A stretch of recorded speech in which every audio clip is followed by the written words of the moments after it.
Salut à toi et bienvenue dans cette toute nouvelle vidéo où on va parler des étapes émotionnelles et plus précisément de l'effet Dunning-Kruger. Avant ça, je te rappelle que tu peux télécharger ma toute nouvelle formation offerte en pied sur comment se démarquer et obtenir des rendez-vous de qualité. Pour ça, rien de plus simple, tu as juste à cliquer sur le lien qui se trouve juste en dessous de cette vidéo.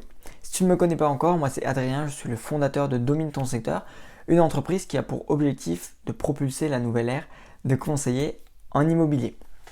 Donc maintenant, parlons de l'effet Dunning-Kruger. Avant de te donner sa définition, j'aimerais te rappeler que chaque être humain qui commence un nouveau projet va passer par différentes étapes émotionnelles. D'accord ? Toi, quand tu as commencé dans l'entrepreneuriat, lorsque tu es conseiller immobilier, tu as commencé dans l'entrepreneuriat, au début, tu étais hyper enthousiaste.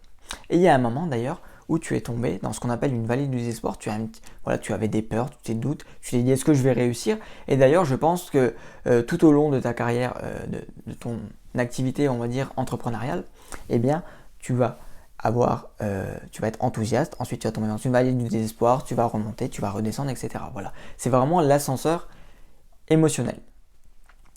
Donc du coup, maintenant, parlons de l'effet Dunning-Kruger. Donc l'effet Dunning-Kruger, c'est quoi ? C'est un biais cognitif par lequel les moins qualifiés dans un domaine pourraient surestimer leurs compétences. D'accord ? Donc, c'est ce qu'on appelle aussi un effet de surconfiance. Donc, je répète, l'effet Dunning-Kruger, aussi appelé effet de surconfiance, est un biais cognitif par lequel les moins qualifiés dans un domaine pourraient surestimer leurs compétences. Donc, cet effet, en fait, il est applicable sur un particulier qui va vendre de PAP. Je m'explique. Lorsqu'un particulier va vendre de PAP, au début, il va être enthousiaste. Et d'ailleurs, Sébastien Telesco le dit très bien, il est ce qu'on appelle un propriétaire optimiste non informé. Il est optimiste en sa vente et il est non informé de tout ce qui va graviter autour de la vente, donc tout ce qu'il va devoir connaître. Ensuite, plus le temps va passer et la confiance va commencer à diminuer, il va avoir des visites non qualifiées, des offres qui ne sont pas au prix, et il va ensuite être ce qu'on appelle un propriétaire pessimiste informé, d'accord ? Donc il va commencer à être pessimiste en sa vente, il va se rendre compte que vendre par lui-même, c'est pas si simple, et du coup voilà, il va être informé de tout ce qui va graviter autour de sa vente.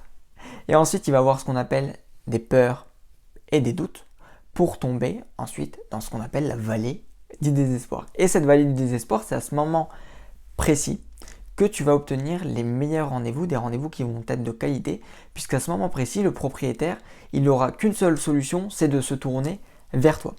Donc moi, ce que je te conseille, c'est de suivre ce propriétaire durant toutes ces étapes émotionnelles. À partir du moment où il est propriétaire optimiste non informé et il te dira non au rendez-vous, et de le suivre durant tout le long de la commercialisation jusqu'au moment où il va être dans la vallée du désespoir. On ne sait pas à quel moment il va tomber dans la vallée du désespoir, donc c'est pour ça que c'est hyper important de le suivre. Donc durant toutes ces étapes, je t'invite à lui apporter de la valeur et à faire preuve d'empathie envers lui.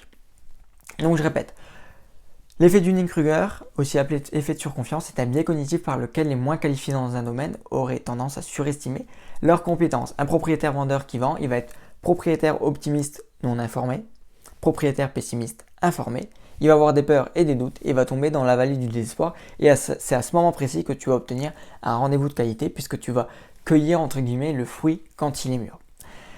Si tu as des questions, n'hésite pas à les poser en commentaire. Et si cette vidéo t'a plu, je t'invite à liker et à t'abonner. Je te remercie d'avoir écouté cette vidéo et je te dis à très vite. Ciao ciao.